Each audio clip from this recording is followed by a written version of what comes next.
quick little things is that if you have any questions going on during the webinar, please feel free to click those into the chat window. We're going to take those questions at the end of the meeting. It is scheduled for just 30 minutes, so a quick way for you to learn some new information. And then you can always go back. We'll have the deck and the recording posted on the PMG website that you can download. And of course, you can always contact me or somebody else within PMG for any questions that you have. All right. So what does it mean to be a power broker? Well, if images that come to mind or the people in government are making bills get done, right?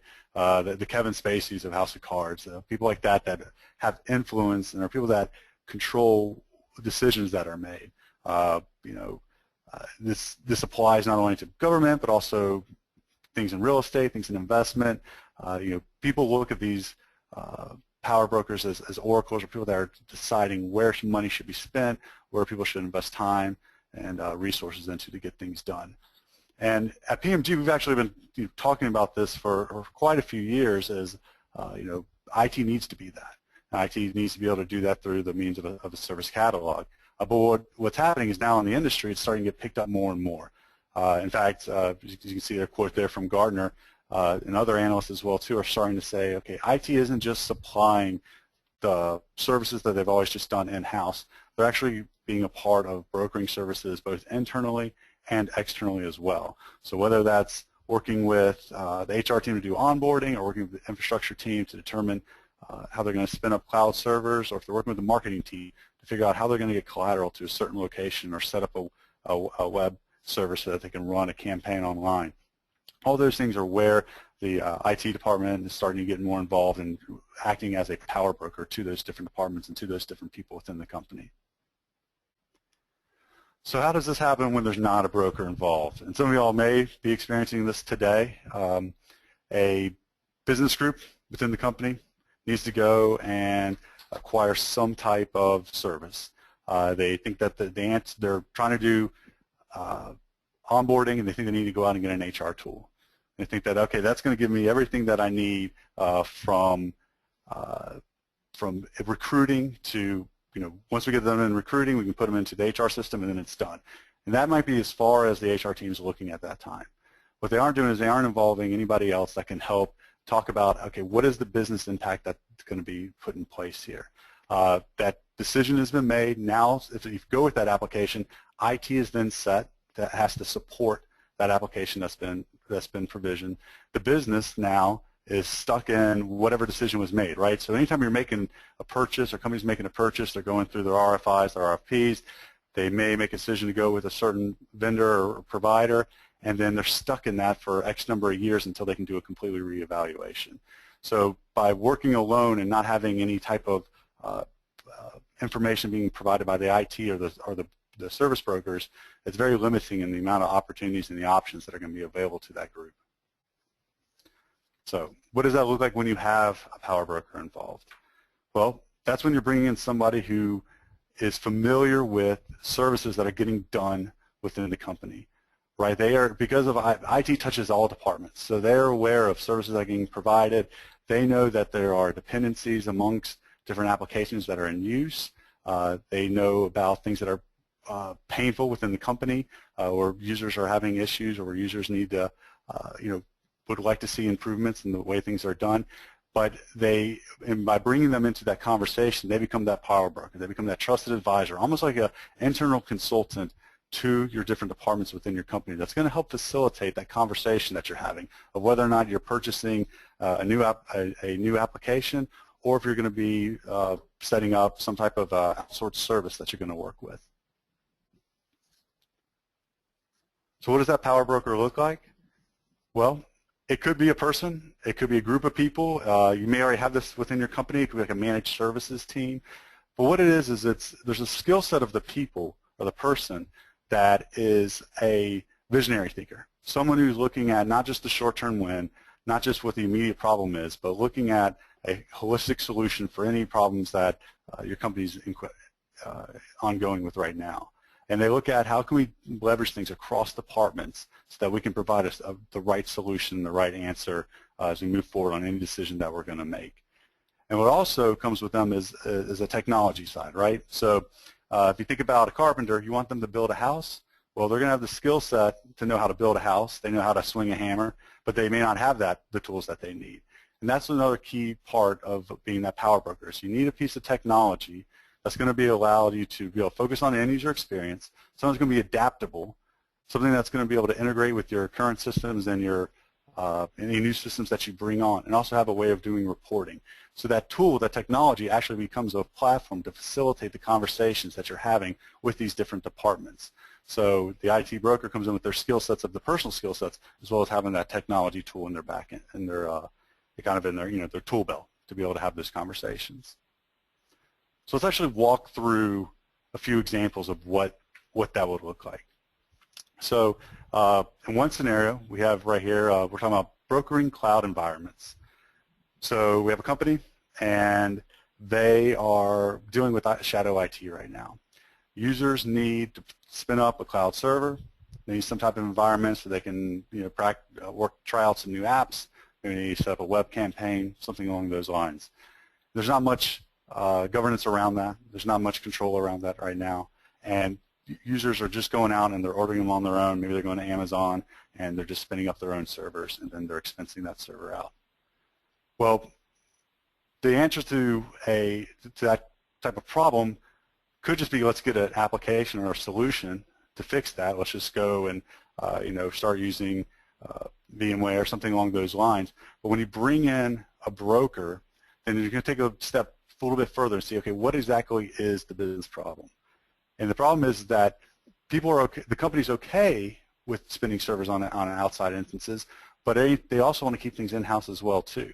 So that broker knows that. The broker's going to be able to have that conversation with those different departments and say, okay, let's make some rules. Let's say that if we're going to do something internally, if we're going to do something in production, we want to do it internally. We want everything within our firewall. We want it to be on a private cloud. If we want to do something external, if we're just doing stuff for dev and for test, then let's provide a way for the people to quickly go out, spin up those servers, get approvals for them, but it won't be big impact because we're not putting a lot of valuable data outside of our network, and we can put it out there into the public cloud, right? And that works because the business then is making a decision, okay, what's going to be best for our process for when we're cleaning up, for when we're brokering cloud environments. But for the end user, they don't even need to know that. The end user just needs to have one location that they can go into and be able to request the server. Let it fill out what type of environment they need, and then on the back end have that processed appropriately. And what that allows you to do is you have that one location. All requests are coming through one place. All users are going to one place to be able to request that server, whether it's private or if it's public. Everything's being tracked in one place. You're able to report on all the servers that are currently out there, seeing which ones are costing money, which ones are being torn down, when they're going to get torn down. But you have a full picture of everything that's happening as far as the virtual environments that are being spun up. And if you don't have something like this in place, then the opposite's happening. You have people going out onto public sites and spinning up their servers. There's no approval in place. All of a sudden, a big bill comes in, and the company's left having to understand why there's X number of dollars that didn't even know that were getting spent that has now been purchased and is now being sent to the company, and these are large invoices. And how do you reconcile that? Another good example of where a broker comes into place is in onboarding. And onboarding is one of those classic examples that everybody does, but not everybody does it well. And if you talk to most companies, they've struggled with their onboarding process. And this could be another instance where HR goes out, they say, okay, we need to get an onboarding tool. They look at a few onboarding tools. They see some really cool things that allows me to do recruiting really well. I can send these emails. It helps me figure out drug testing. It helps me figure out the right government documentation done to that level. And then it stops, right? What happens afterwards? And that's where the IT broker really comes into play. They're going to look at the holistic service. They're going to say, okay, HR, you are doing the great job of figuring out who we need to be recruiting and bringing on. But once you've found that person, what happens next? Well, a lot of things could happen. We need to create an account for that user. Maybe we need to give them an exchange account. If they're a contractor or their employer, they treat it differently. If they're a contractor, do they get a webmail? If they're an employee, do they get an Outlook client on their computer? Do they get a laptop or not? Do they need access to certain different systems? And these are things that wouldn't necessarily be considered if HR is just looking at buying a tool for what their needs are. By being the power broker, you're coming in as IT, having that knowledge of all the entire process and the different things, the dependencies that are going to be incorporated with just onboarding a user, whether that person is a contractor, employee, temporary, you name it, you have the full view of what that process looks like. So by doing so, you have the ability to start consolidating those into simple services so people can go in and request in one place. They have a way to be able to report on that. So if you are onboarding people and you're giving them laptops, you're procuring laptops for them, being able to track, okay, these number of people are going to get leasing these laptops for X number of time, and all that information is getting consolidated and it's going to be reportable within one location. And one other thing to keep in mind is, a lot of our companies are Fortune 500, Global 2000 companies. They didn't get there alone just by being one company that's growing, growing, growing. A lot of these are acquiring other companies as well too. Or they might have acquired 6 or 7 other companies as they've grown and expanded.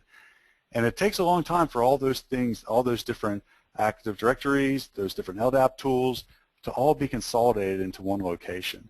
And it can take years to get something like that done. Yet, as the power broker, you know that there's a process for a certain group, there's a process for another group, and you're able to put that within one location so that as the HR onboarding services put it into place, you're going to help define what that logic is and what the business processes are so that you are able to create accounts where they need to be created. You're able to put in the business logic that says contractors stay in, have access to systems for X number of days, or they have to be removed after 90 days. Those are the types of things that you'll be able to help facilitate those conversations as different departments and different companies are evaluating different tools. Finally, a third scenario to look at, and one that I'm seeing a lot of these days, a lot of growth here, is in brokering services to external clients. And what I really like about this one is that people tend to think of IT providing services only to their internal group, right? I need to get a laptop. I need to, get access to a certain system. Maybe it's a self-service password reset. Those different things that are happening internally. But when you flip that and you start expanding that actually out to your external users, then you're providing them a portal to be able to go in and request services as well too. And these could be things like your partners, your business partners saying, hey, I need an invoice for last month, or I didn't receive it yet, or can I get a forecast of what the invoice may look like in the upcoming month. I need access to a certain system or a certain SharePoint site or something along those lines so that I can do the work that I need. Maybe they just need general help, but they need a place that they can go in and request those types of services. Now today, it may be just a customer rep that they call or somebody that they email, but how much better would it be if they actually have a portal where you're providing the same type of self-service and tracking and knowledge of requests that are being done internally and expanding that to your external users as well. And when you focus like that on an external user, you're going to put a lot into that user experience, right? When you have clients coming in and customers coming in and using your website and your portal to be able to request services, you want to make it as easy as possible for them. You want them to enjoy that experience. And when you have that type of focus for the external users, then that then influences what the internal portal will look like as well. So you're going to be focusing on the user experience. Yeah, it's not just going to impact those external users. It's also going to impact those internal users as well too, and increase the aesthetics, how easy it is to track things, how easy it is to order things, all within one portal and one tool.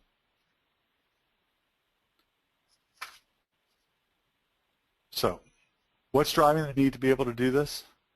Well, it is the two things that we've talked a lot about. One is it's that customer experience. You want the users to enjoy going and ordering that service, much like when you go on to Amazon.com or eBay or those really popular websites that people enjoy going to and shopping on. It's the age of consumer. People want to have that same type of experience when they're requesting services as well too.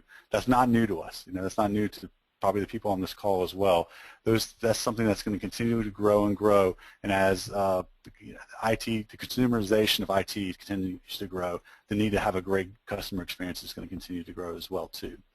Now on the back end side of that, there's the whole management of those services, right? So how many of those services are actually being done in-house? How many of those services are we actually going to be using or outsourcing it or using a service provider to be able to do those different things and be able to track the cost that it is. So it may be cheaper to do things in-house, or maybe it is cheaper to do things outside of the company. And by having a platform that's going to be able to track those services, the amount of services that are coming in, and how quickly they're being done, you're going to have that ability to view what the results of those services are and be able to make different types of choices, whether you go with a certain company A or company B, all available to you, and all that data available to you within one product. So if you aren't doing this already, how do you get started? And as you remember from the beginning of the conversation, there's really two sides of it. There's the business and people side. So there has to be those soft skills of somebody who is able to communicate well with multiple people within the company, being able to bridge across the gap of the different silos of HR, facilities management, IT management, the different departments that you have within your company. Somebody, and it may be not just one person, it may be a group of people, it may be a team that gets together on a monthly basis to talk about the struggles and issues that they're currently encountering and seeing if there's a way that they can automate a process, or if there's things that they can leverage already within the company and be facilitated by some tools that people already have. In fact, there's probably plenty of tools that you already have within your company right now that you aren't even using the full functionality that's provided in them because you didn't know it was needed by another group or another department of the company. And then finally, it's the technology side, right? So you have those soft skills, but what do you come in that says, okay, I'm not just going to talk to you. I'm not just going to say things and listen to you and we'll come up and whiteboard some ideas, but I want to talk to you about some technology that we have in place that's going to help us facilitate brokering services amongst the different departments and within our company. The idea of that is, from PMG, we see it as a service catalog, because it's more than just the catalog. It's not just kind of what the old look and thought of a service catalog being a place, a repository of services that people can go and request, and at the end they just create a ticket and someone works the ticket. No, service catalogs are growing, expanding, and they're becoming truly business process automation tools, and tools that can easily be incorporated into companies, but that aren't extremely complex. You can put in processes like HR onboarding, you can put in processes like marketing and cloud provisioning into the tool and make it so that it's easy for end users to be able to request those different types of services. So what comes with regardless of the tool, what you need is you got to have an excellent user experience, and that starts with the aesthetics.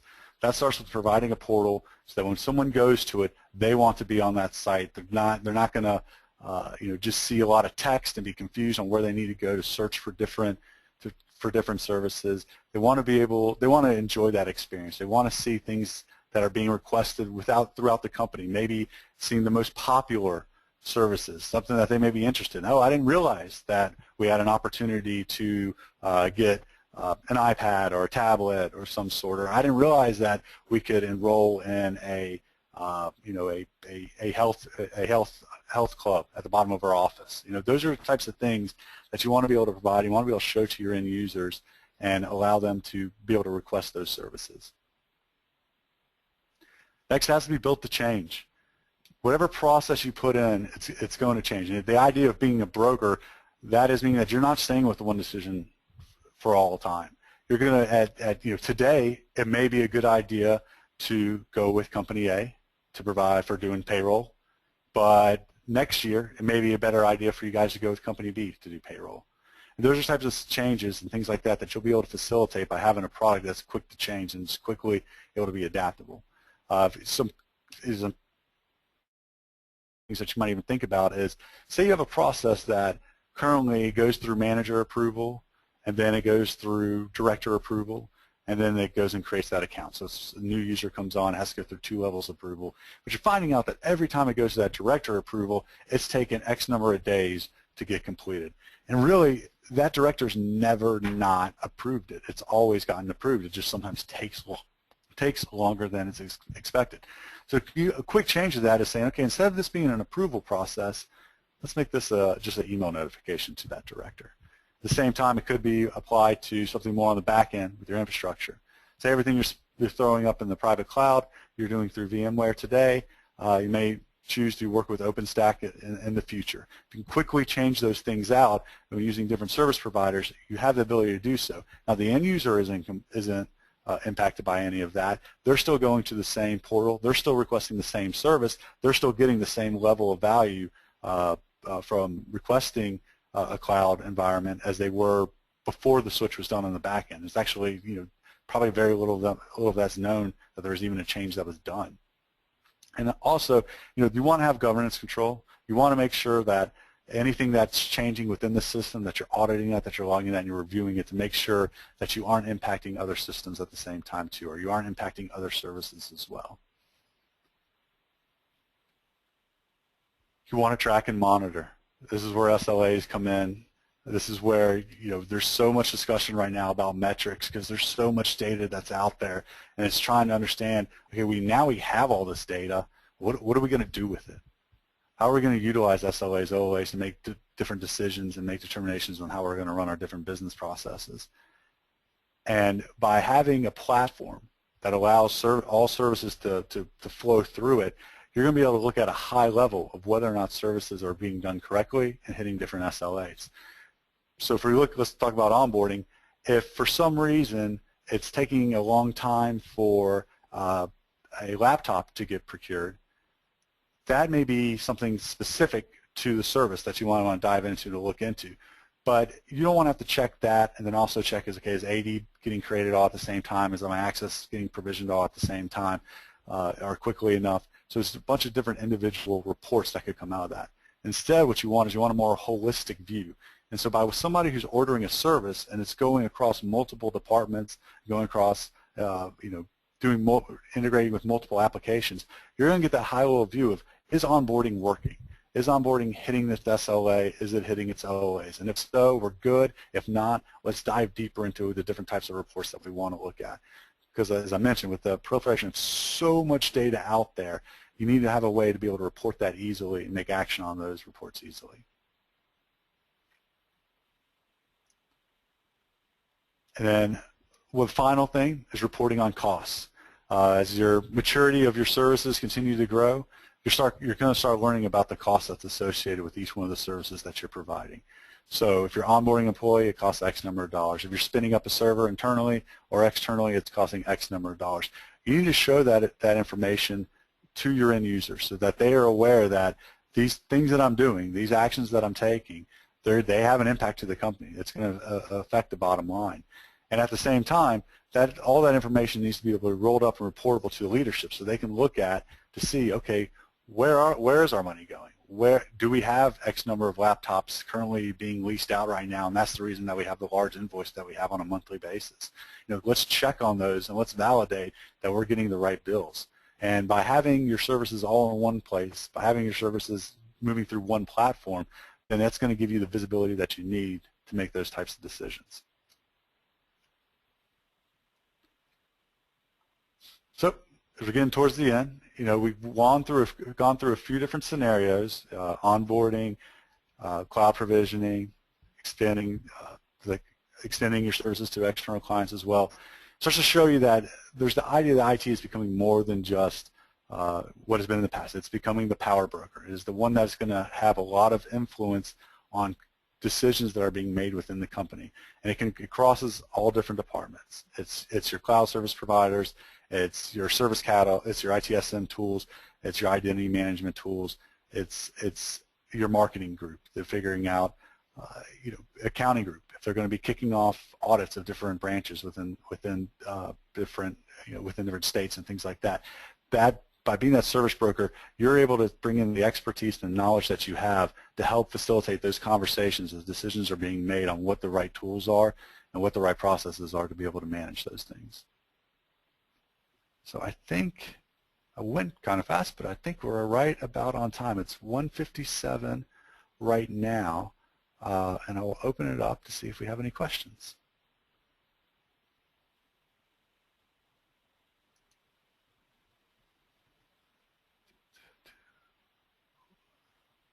All right, Ben, I'll let you see if you pulled up any questions. And just one that's come through so far, a question about who to start with, what group to start with. It's a good question, one that comes up, I think with most of our engagements when we're kicking off with a new client. It's what service do we want to focus on to be able to show some value? Where can we work with different groups? And honestly, as I showed you, I think onboarding tends to be one of those key services because everybody does it, and there's always typically a need to improve that in some way. And because it's one of those services that goes across multiple departments and multiple silos, you have to involve HR, you have to involve the accounting group, you have to involve facilities, you have to involve IT and procurement of laptops and things like that. So that tends to be a really good service for people to start with. But as what we're seeing is a lot of people are focusing right now on infrastructure management, and that may be a service that you want to look at right away. People are having, there's probably 3 or 4 webinars going on right now determining whether or not you should go public or private with your cloud and the information that you're going to be storing on those servers. And by providing an easy way to be able to request that through anything that's production and keep that private, anything that's dev and test, put that public. That's just one example of how you might be able to facilitate a platform that allows end users to make those types of services and request those different types of services.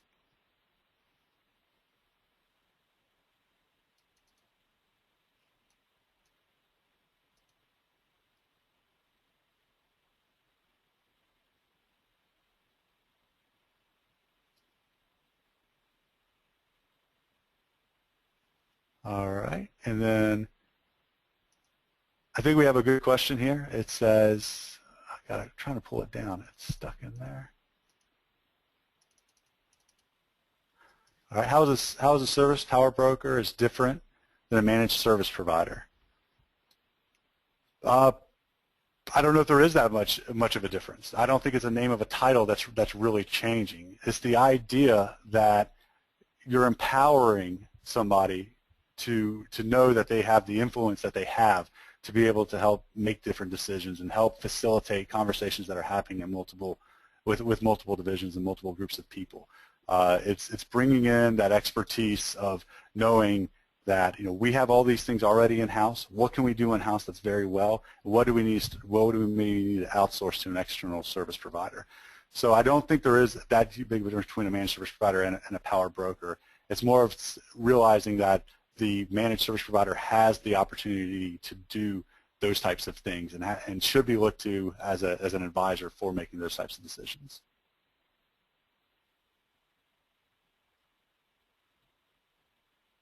All righty. Well, good question. We have come to the end of our 30 minutes together. I appreciate all of y'all that were able to join the webinar, and as we mentioned earlier, it will be posted on the website if you'd like to take a review of it, if you'd like to take a look at the slide deck. Thank you all for your time.